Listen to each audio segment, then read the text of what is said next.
Venezuela. SOS, Mayday, Mayday, Mayday. Yes. And Comrade Suki Simon, very, very strong in his address. Now, my dear good comrades, we're going to move right on.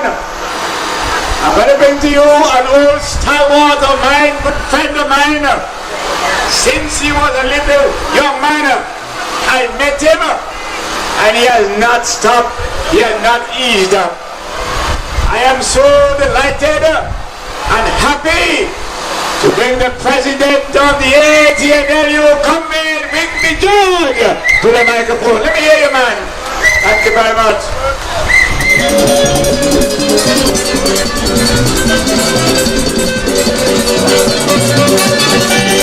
Power rules the world today.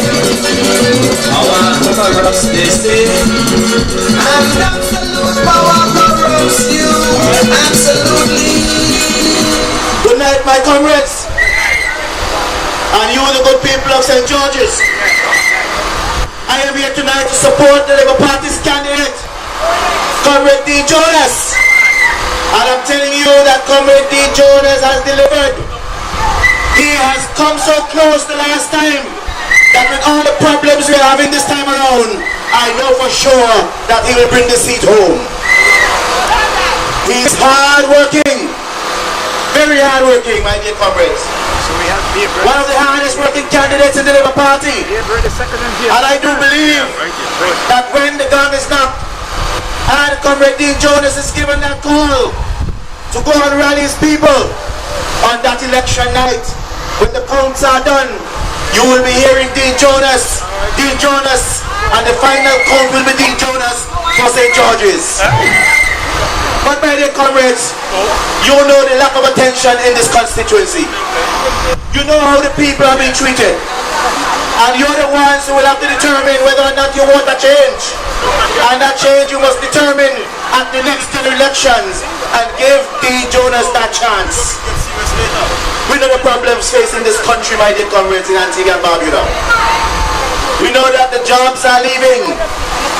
We know we cannot find jobs in this country. We know the slowdown in the economy and what it means for Antigua and Barbuda. People cannot find work. And I'm telling you, my dear comrades, because of that, the revenue in this country has dropped tremendously. There is no revenue in this country.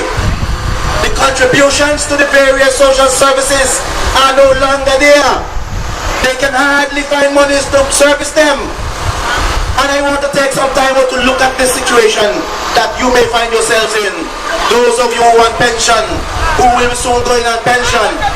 Because if the revenue in this country drop to the point where the contributions to social security cannot be met, one of these good days, you're going to find the pensioners out there at the side of the street outside social security cannot get their checks.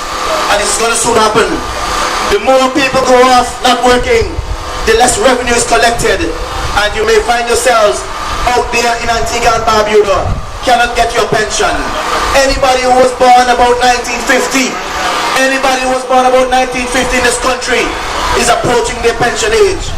And those persons, we call the baby boomers, if they reach up to that stage and there's no money in the social security, they will not be able to draw pension. And so, my dear people, we need to take stock of what is happening in this country. How will it affect our pensioners? And of course, we now move to the taxes in this country, and you know for a fact that the unions have been fighting this issue. There is a move to implement a number of pension, a number of taxes in this country, where they'll be taxing your benefits and your contributions in this country of Antigua and Barbuda. The poor workers, I am telling you, will be penalized because, of course, we are looking at the benefits and allowances. I want to tell you that if you, the worker, is getting an allowance, that you will have to pay income tax on it once you pass the threshold of $3,000 per month. If your company for whom you work, like Christmas time, gives you a Christmas party, and you, the workers, who enjoy that party, the value of the party is divided among the workers, and they come out to the value of $300 or more for a particular worker, then the worker will have to pay taxes on that party. If you have a piece of land, my dear people, and some of you, the older folks, sometimes give land to your children. They pass on lands to one another and property. Do you know that if you have a piece of land and a lawyer go out there and do the transfer for you free of cost, that when that transfer is recognized, they will find out who that land is being turned over to, and the lawyer who does it pro bono will have to declare at the end of the year that work, and they will now tax you on the benefits that you get from that lawyer. All of that will be done, and the poor people in this country now have to suffer that cost. Those who were enjoying the benefits and hide their allowances, their salaries and allowances, those who have gone out there and put so much money into housing and said that's their rent, that is their allowance, they are the ones who they should have gone after. But the poor man is now caught in the net, and he has to now pay the cost. Those of you who drive government vehicles, no longer we will have the privilege of using the vehicle as you like, because when you go out there with the vehicle, you must clock it on mileage. You must use the mileage system, and anytime they find that you have to use that vehicle outside of where you have to go during your lunchtime, some of you still have the privilege of picking up your children, you can no longer do that because they will have to tax you on that portion that you drive for yourself. So comrades, I want to tell you it's not going to be easy. It is not going to be easy at all.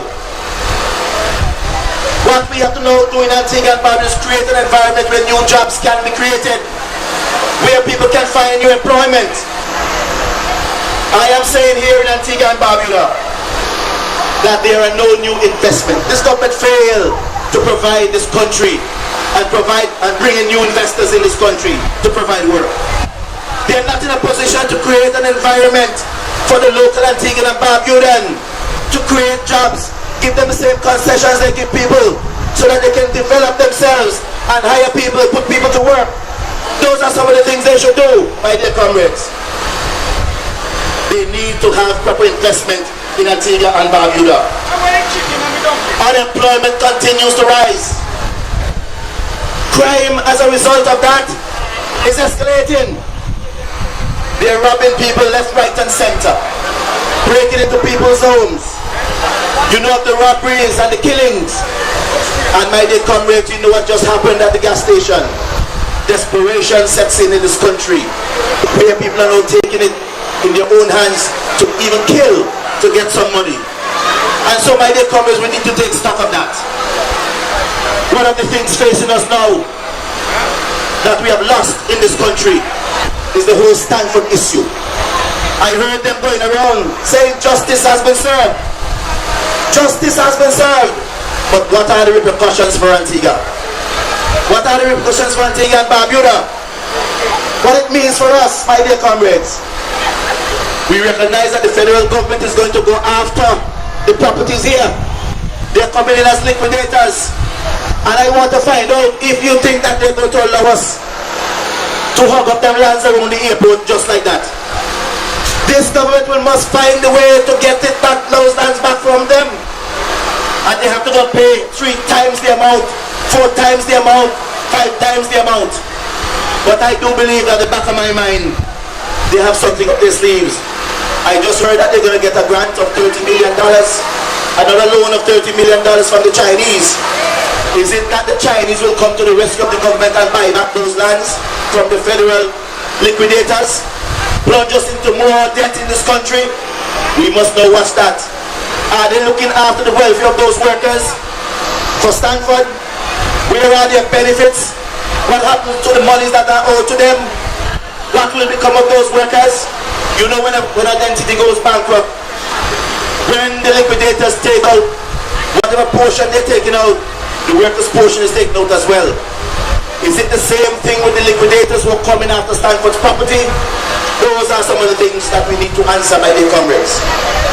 But I want to bring to you tonight that we have an opportunity to make a difference in Antigua and Barbuda. We have this opportunity now as a people, And all the Labour Party has to do is to come together. Band yourselves together. Let us move forward with Labour. And I'm going to tell you tonight, we are going nowhere unless Lester Bird is there. He must lead this country into the next election. After that, we can do what we want to do. But let us come together as a people, as a party, and make sure we take back this government. And make sure that the Antigua people go back to the glory days they once had in this country. Until I come again, vote Labour, vote Big Jonas, give him your vote. Let's go back, get back to work with Labour.